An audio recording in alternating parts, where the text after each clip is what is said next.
Melepaskan untuk mendapatkan. Gereja Kristen Jawa Mertoyudan tahun 2028 akan melepaskan Pendeta Johan Budiman. Lalu mendapatkan siapa? Ada 17 kandidat, lebih rame dari pilihan DPR ini. Gara-gara tema melepaskan dan mendapatkan, ini kayaknya monitornya lepas, nggak muncul ini di sini. Kayaknya perlu diganti. Nah saudara, ketika adanya sebuah pelepasan dan juga nanti ada penerimaan, misalnya pendeta, apa bahayanya? Terlebih pada pendeta yang mau emeritus, bahayanya apa? Kira-kira apakah bahayanya pendeta itu nggak akan dihormati? Enggak, tapi bahayanya adalah power syndrome. Wah, nah ada muncul nih. Nah, ternyata yang muda yang bisa. Nah saudara, tidak boleh kita terpenjara oleh hal-hal yang nggak baik. Apalagi kita masuk di bulan September. Bulan September itu bulan ceria. Coba apa betul kita lihat multimedia. Apakah September itu bulan ceria? Yuk. Ya, lagunya. 3. September ceria. Kerasin dong. September ceria. September ceria. Milik kita bersama. 3. September ceria. September ceria, September ceria, milik kita bersama. September itu harus 3. Harus kata Mbah Maryati, bukan Vina Panduwinata. Ini Mbah Maryati tokoh kita. Ini kalau ingin kenalan dusun Teluk di daerah Tempuran, kalau mau renang air hangat mesti melewati jual bubur ini Mbah Maryati. Nah, besok kenalan ya Bapak Ibu. Wah, ini mengajarkan kita untuk ceria. Nah, kita percaya ada yang dilepas, ada yang mengganti, itu sebuah proses kehidupan yang harus dilewati. Mari saudara, supaya kita lebih bijak, tentu firman Tuhan akan semakin menguatkan kita. Maaf karena di sini hilang, kayaknya kena tema saya terus miring-miring ini Bapak. Oke, yang pertama dari kitab Ulangan. Ku mau seperti-Mu Yesus, disempurnakan selalu.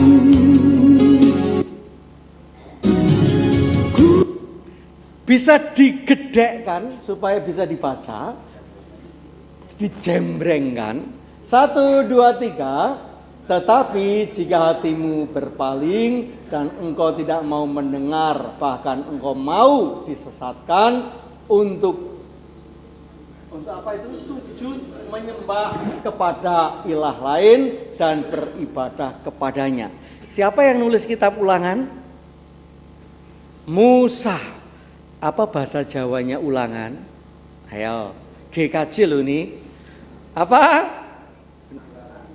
Yaitu pangandaring Taurat. Jadi pertama kejadian, Keluaran, Bilangan, apa Imamat dulu?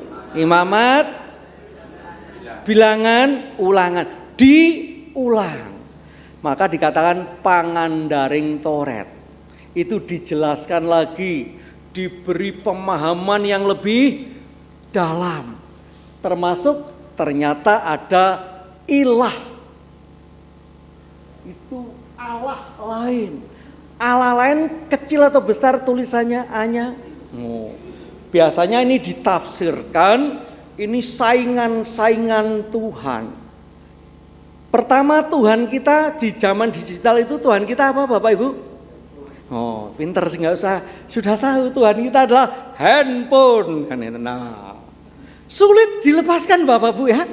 Kalau dulu ke lupa dompet, lupa istri, bingung. Sekarang yang paling bingung lupa handphone. Nah, itulah ketika kita sulit untuk melepaskan Allah lain yang menyaingi Allah, maka kita sulit untuk menerima Allah yang asli. Ketika kita sudah begitu mendewakan teknologi, mendewakan gaya hidup, mendengarkan gengsi, tradisi, terima paket setiap hari, entah COD, entah apapun, itu rasanya susah. Ketika ada sebuah perubahan, begitu listrik mati, mati aku, wifi-nya mati, kan gitu Bapak Ibu. Bingung kita. Ketika tiba-tiba artos libur, mati aku, kan gitu. Nah, sekarang supaya kita mengerti, kalau misalnya listrik mati, kita mengatakan hidup aku. Bisa Bapak Ibu? Jadi kita percaya, karena bulan ini menguatkan kita supaya kita kurang mantap, supaya kita ceria, kata Mbah Mariati. Nah, jadi mari saudara, untuk melepaskan, kita percaya kita akan mendapatkan sesuatu yang tentu juga indah. Itu yang dikatakan, apa yang bisa kita artikan dari kitab Ulangan. Yang kedua dari pemazmur. Kita mesti berjuang memerangi diri, bercermin dan banyaklah bercermin. Mari kita akan baca dari Mazmur dulu. Gak bisa muncul, cilaka. Oh, hidup, lupa. Mazmur yang keberapa itu? Kata-katanya nggak muncul ini ternyata. Nggak ada, ya udah di setel dulu biar ada. Kita mesti berjuang Memberikan cikret, gede kan. Waduh, nggak muncul. Ayat berapa itu tadi? Ya oke, itu kecil-kecil nggak apa-apa.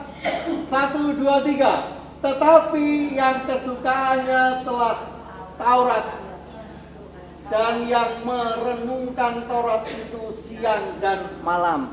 Bu Saryati mana? Bu, ini Mazmur 1 ayat 1 nyanyian lama gimana Bu? Aduh.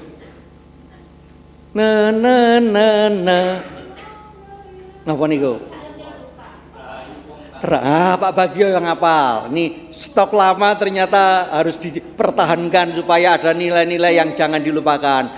Rahayu kang lagune tan manut pangangen angene wong duraka lan ora ngambah dalane wong dosa ngingwor ing pajagongane rina terus rina wengi den gilut ing manah. Itu Tuhan, firman Tuhan itu harus kecil sekali, direnungkan siang dan malam. Kata Ebit, merenung itu seperti orang lagunya yuk lagunya diri, bercermin dan orang merenung itu seperti orang bercermin, mengevaluasi bagaimana kehidupan kita sudah cocok tidak dengan firman Tuhan. Khususnya kalau kita melepaskan, kita percaya akan mendapatkan. Jangan dari prinsip ekonomi, kalau perlu gratisan, nggak perlu melepaskan duit, kan itu. Maka hari ini bukan hanya sekedar hal yang materi. Mungkin kita lebih bayar lebih banyak. Orang Jawa mengatakan apa? Tuno sata, bati sana. Namanya bati itu belum tentu moni, persaudaraan. Bahkan hati yang tulus, hati yang selalu bersih. Jangan mudah untuk suudon. Kita percaya sesuatu yang kita lepaskan, kita akan mendapatkan ganti. Diberi 100 hilang, diberi 1000 hilang, kita kasih 1.000.000 hilang. Apa yang menggantikan kita?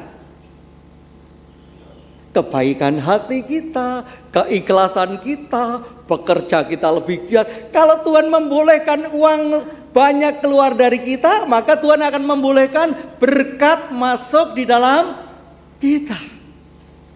Jadi kita percaya ketika kita melepaskan, saat itu kita akan diberikan sesuatu yang akan kita dapatkan.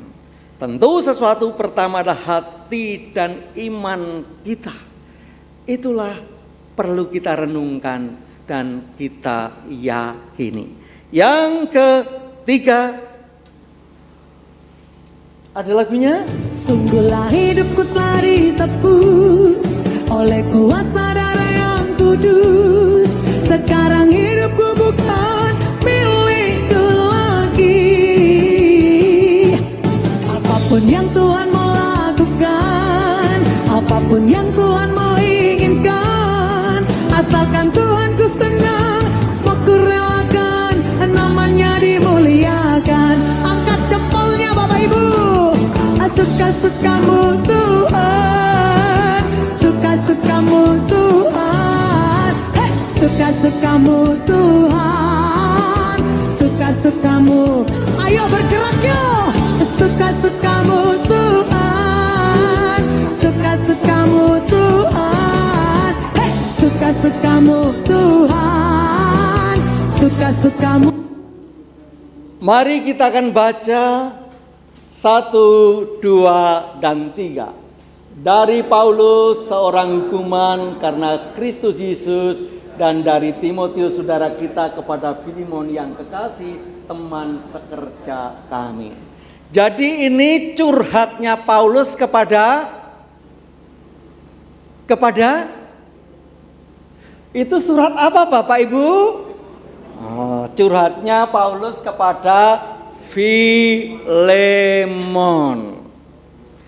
Curhatnya kira-kira jaim nggak Paulus? Dari Starbucks, wow, itu pencitraan. Tapi ini dari penjara, saudara. Menarik. Apakah orang dari penjara itu bisa pencitraan? Bisa. Saya ini gara-gara Kristus di penjara, kan gitu Bapak. Jadi namanya penceritaan dari mana saja tergantung dari keinginan kita. Ketika Paulus menulis surat kepada Filemon, dia katakan, aku Kristus Yesus, orang hukuman. Hukuman ini memang sudah dilepaskan, tapi ingat hukuman yang lain. Kadang-kadang sebuah cerita masa lalu itu menjadi sebuah kesombongan. Apalagi yang cerita tua sampai dengan yang muda, mesti diceritakan zaman enak zamanku toh, kan itu. Ya enak bagi yang sejaman, kan itu. Hari ini Mari kita lepaskan. Ketika bicara kisah masa lalu, seperti Paulus memang meyakini Paulus ini tokoh patuen gereja. Berapa kali Paulus itu mengadakan perjalanan kembali ke jemaat-jemaat di sekitar di sana, ada berapa kali perjalanan? 3 kali. Jadi kadang-kadang lupa tokoh patuen gereja adalah Rasul Paulus. Home visit datang. Dia katakan, aku dulu orang hukuman di penjara karena Kristus. Cerita ini bukan cerita akan disombongkan, tapi hanya sebagai contoh bagaimana Kristus mengasihi. Tentu ceritanya Filemon nanti beda, tentu ada penjara yang beda. Sehingga cerita-cerita dari generasi yang tua mari kita lihat. Jangan harus seperti itu, jangan harus seperti ini. Semua perlu dilepaskan, tapi dicari maknanya. Mana yang kontekstual untuk melayani Tuhan. Jadi jangan kaget kalau pendeta GKJ sekarang nggak bisa bahasa Jawa bagus. Karena Kristus pun belum pernah bahasa Jawa. Ingat Bapak Ibu, jangan. Jadi itulah konteks yang harus dilepaskan. Seperti Paulus menceritakan bukan mau sombong, tapi inilah ikut Kristus ada banyak yang kadang-kadang menghukum kita, memenjara kita. Ya, bukan hanya hal-hal yang melegakan, hal-hal yang baik, tapi kadang-kadang yang baik itu menjadi penjara. Bagaimana kesetiaanku, contohnya dulu aku ketika melayani itu tidak pernah naik Grab karena belum ada aplikasinya. Sudah berbeda. Tetapi mari kita lepaskan, cari yang baru. Seperti Paulus bisa berkomunikasi dengan Filemon yang akan meneruskan pelayanan. Mari kita akan lepaskan hal-hal yang kadang-kadang memenjara kita. Karena Kristus itu membebaskan. Kristus itu menerima keberadaan kita apa adanya, tanpa harus dipenjara oleh cerita-cerita orang lain atau cerita-cerita masa lalu. Dan yang terakhir, lagunya Sayang disayangi, aku disayang Tuhan, aku diangkat jadi anaknya, aku disayang semuanya semua. Glory, glory, glory, haleluya. Glory, glory, glory, puji Tuhan. Glory, glory, glory, haleluya. Glory, glory, glory, puji Tuhan. Glory, glory, glory, haleluya. seringkali ayat ini sulit untuk dipahami. Tapi saya yakin orang Kristen sudah banyak yang tahu. Kita akan baca 1, 2, dan 3. Jikalau seorang datang kepadaku dan ia tidak membenci bapaknya, ibunya, istrinya, anak-anaknya, saudara-saudaranya, laki-laki atau perempuan, bahkan nyawanya sendiri, ia tidak dapat menjadi muridku. Nah, jadi kekristenan itu ternyata sulit. Padahal seorang yang menikah tidak boleh ganti istri dan ganti suami, walaupun nanti harus bertengkar dengan mertuanya. Saya akan artikan dengan lagunya, sayang-sayang. Jadi ternyata untuk bertentangan dengan orang yang disayangi itu susah. Walaupun kadang-kadang orang yang kita sayangi, orang yang kita anggap paling dekat, itu kadang-kadang menjadi toksik, menjadi racun. Maka ada istilahnya pengalaman traumatis.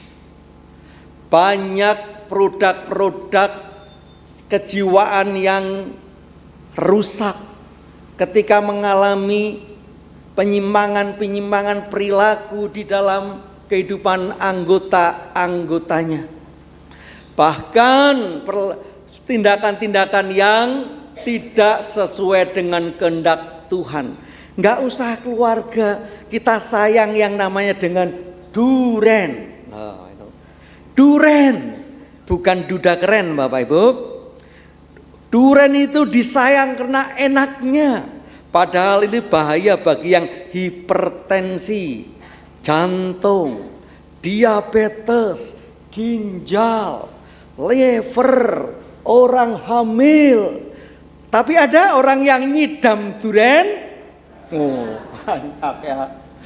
Artinya untuk melepas yang sebenarnya punya potensi yang merugikan hidup kita tidak mudah, apalagi orang-orang yang menjadi figur dan contoh. Baru saja ada seorang Crazy Rich Indonesia yang di roasting oleh Kiki Syahputri. Nah, nggak saya sebutkan nanti dikira memojokkan, dipuja-puja. Ternyata sekarang lari barangnya dirayah, dijarah kan itu. Itulah kehidupan. Jadi apa yang kita sayang, apa yang paling dekat dengan kita itu tidak jadi jaminan. Seringkali juga akan menjadi pengalaman traumatis. Tapi mari, jangan kita terpenjara itu, kita lepaskan. Jadi yang dilepaskan bukan ayahnya, ibunya, jangan Bapak Ibu, itu nanti durhaka malin kundang. Yang dilepaskan adalah perasaan kita masih membenci, perasaan kita masih merasa itulah biang keroknya, aku tidak berhasil, aku tidak sekolah karena dia tidak. Kita diberi kekuatan Roh Kudus, sudah dihembuskan dalam tubuh kita. Kita bisa memilah dan memilih, bahkan orang yang semakin cerdas, sebuah hambatan akan menjadi sebuah peluang.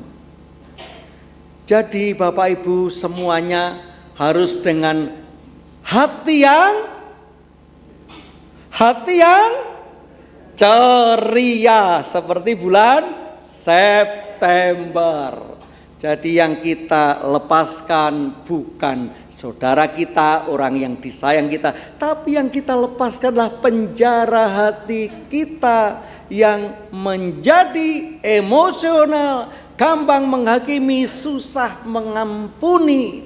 Itulah yang akan membuat kita mendapatkan kelegaan, mendapatkan kita sebuah keceriaan.